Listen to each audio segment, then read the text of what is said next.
Spoštovani gledalke in gledalci, v tokratni izdaji oddaje Športna ideja sta z nami atleta Klara in Maj Janža. Lepo pozdravljena. Lep pozdrav. Kaj vama obema pomeni, da sta bila izbrana za najšportnika občine Beltinci?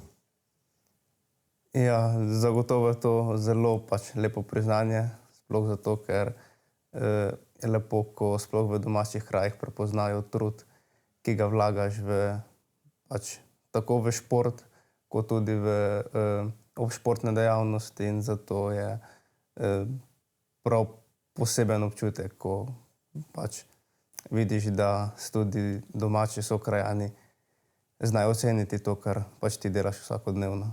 Klara, boš še ti povedala kakšno besedo zraven? Ja, sigurno je spodbudno, sploh ko mislim, ta prepoznava, da so tvoji cilji dosežki dobri in nekaj veljajo. V domačem kraju se mi zdi, da je to nekaj še najbolj pomembnega. Sta priznanje pričakovala ali je bilo to za vaju nekaj nepričakovanega? Mislim, zdaj že nekaj let se nekako oba dva vsako leto skoraj zavihtiva med najboljše, ampak zagotovo nikoli ne spremljaš vseh športov. Po pravici povedano, nikoli ne veš, ko so tudi drugi dobri, zato že samo povabilo in priznanje, da si med najboljšimi v občini, je nekaj zelo lepega. Klara Janža, koliko takšna lokalna podpora pomeni pri nadaljnjem razvoju športne kariere? Povedali smo že, da je lepo oziroma zelo, zelo spodbudno dobiti priznanje prav v domačem kraju. Ja, sigurno. Zelo je spodbudno. Sploh z tega vidika, da se spodbuja tudi mlade, ne nasplošno samo najboljše, ampak tudi se mi zdi spodbudno za te perspektivne športnike, ki mogoče niso na takšnem nivoju, ampak vseeno se spodbuja, da se ukvarjajo s športom, ker je to neka zdrava navada. Boš kakšno besedo dodal, Maj? Ne, mislim, da je sestra zelo lepo povzela vse skupaj. Se strinjam, da je zelo lepo, da se spodbuja tudi to, kot je rekla, perspektivne športnike, ki mogoče še niso na takem nivoju, kot so midva, imajo pa potencial, da tega seveda dosežejo. Kako sta se sploh začela ukvarjati z atletiko? Je bila to skupna odločitev ali sta drugega, tako kot bi rekli po domače, potegnila v ta šport za sabo? Ja, mislim, da sem v šport atletike najprej jaz stopil v svojo starejšo sestro, potem pa je Klara nekako sledila temu trendu. Ne vem, smo se udeležili, dedek in babica sta naju za starejšo sestro peljala na te medobčinske teke, ki so včasih bili veliko bolj pogosti, kot so sedaj. Tam so dosegla dokaj dobre rezultate in smo z nekim športom se je bilo treba ukvarjati in atletika se je zdela taka lepa osnova tudi za naprej. Klara, pritrjuješ, da si šla po bratovih stopinjah oziroma te je on spodbudil k atletiki? Ja, v bistvu spodbuda je bila sigurno, vendar je tudi udeležitev te tekme bila kot ena zabava, igra in sploh, ko je bil dosežen ta cilj in dobri rezultati, je še večja spodbuda bila za nadaljne treninge in udeležitve. Še ostanemo pri teh družinskih odnosih. Kako je imeti brata ali sestro za partnerja pri treningu? Je to področje podpore ali sta že malo rivala? Mislim, rivala zagotovo nisva. Je situacija tudi trenutno taka, da sem jaz večino časa z doma v Ljubljani, zato zelo redko upravljava kakšen trening skupaj. Bilo je to mogoče bolj pogosto v preteklih letih, ko sem še bil doma. Je pa seveda, če rabiva drugega kako pomoč na treningu, pa z veseljem pristopiva tako jaz njej, kot pa tudi ona meni. Se vam kdaj zgodi, da drugemu postavita izziv ali neke vrste interno bratsko-sestrsko tekmovanje? Niti ne. Mogoče bolj kot spodbuda drugemu, da se napoveva, da naprimer na tekmi, danes pa gre na osebnega. Tako da bi se pa šla kakšno tekmo, pa ne ravno. Prav, kako je videti vajin običajni teden treningov oziroma koliko treningov na teden? Ja, zdaj v atletiki je potrebno poudariti, da čeprav ljudje mogoče to ne vejo, je celotno leto sestavljeno iz večjih ciklov. Nekako od oktobra do januarja je tako imenovano pripravljalno obdobje, ko je res treningov nekoliko več. Samo pravim, pač trening skoraj, mislim, praktično vsak dan, 3-krat na teden, tudi 2-krat, tako da v tem obdobju je malo manj časa za kakšne študijske obveznosti. Ko se pa približujejo tekme, se intenzivnost treningov, pa tudi njihova količina zmanjša in pa tedaj se pa pač tudi posvetimo še čemu drugemu kot samo športu. Maja, zdaj v Ljubljani, kako izgleda teden treninga pri tebi? Dokaj podobno, vendar mogoče Maj s tem, da je v Ljubljani, ima malo boljše možnosti treninga, sicer zdaj v tem trenutku ravno ne, ko jim prenavljajo stadion. Drugače pa se enako dogaja. Ciklusi, intenzivnost treningov. Klara in Maj, koliko odrekanja zahteva vrhunska atletika pri vajinih letih? Vanjo sta vstopila, kot sta povedala, zelo mlada. Ja, res je. Pač jaz se z atletiko in tudi Klara ukvarjava oba dva že od osnovne šole. Moramo poudariti, da vseeno še oba dva obiskujeva šolo, zato se prav velikega profesionalizma še trenutno ne moreva iti, ampak se pa seveda je praktično v dnevu imaš dve skrbi, to je upravljanje šolskih obveznosti in pa potem trening, za kaj drugega pa potem večino leta zmanjka časa. No. Vama gre usklajevanje obema šolskih oziroma študijskih obveznosti z treningi dobro od rok? Ali zna biti včasih tudi problematično? Ja, zna biti problematično, ampak seveda se vse da, če se želi. Mogoče kakšne malenkosti, ko gre zdaj za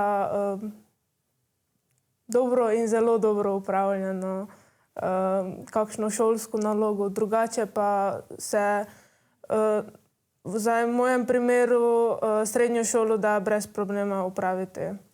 Se vam je kadarkoli v življenju zgodilo, da ste pomislili, zdaj pa odneham, zdaj pa ne morem več? In kaj vaju je potem obdržalo v športu po tistem trenutku? Ja, če se jaz osredotočim na se to dogaja skoraj enkrat na teden, bi lahko rekli, kajti treningi so res vsako leto bolj naporni, ampak mislim, ne toliko odneha, da bi odnehal, ampak kaj to meni treba, zakaj se s tem ukvarjam v tem smislu. Ampak nekako moraš verjeti v sam proces treningov in pa potem na tekmi, ko uspe, se pač dobiš odgovor. Ne? Klara, dobro usklajuješ srednješolske obveznosti z treningi. Si imela tudi ti daj trenutek, da bi rekla, ne, zdaj pa ne bom več? Tako, da bi rekla, da nimam časa za šolo, pa ne bi več trenirala, se mi še ni zgodilo. Pač mogoče gre kdaj na tesno, ampak vse se da, če se organiziraš. Dobro, katere cilje sta si zadala za letošnjo sezono? Moj cilj je, da bi letos se bo v Združenih državah Amerike za mojo starostno kategorijo, torej starejše mladinke in mladince, bo potekalo svetovno prvenstvo. Normo za to prvenstvo sicer že imam, vendar jo moram letos potrditi. Torej moram ta čas še enkrat odteči letos. Tako da to je cilj, ki ga imaš letos v načrtu maj. Ja, v osnovi nekako podobno, pač v atletiki gre res za se čas meri v desetinkah, mogoče celo stotinkah, zato je iz leta v leto najbolj pomembno, da ostaneš na enakem nivoju pripravljenosti oziroma da pač svoj nivo pripravljenosti dvigneš. Tako da moji cilji so predvsem osebni rekord. Kam pa me bo potem ta osebni rekord popeljal, pa bomo videli.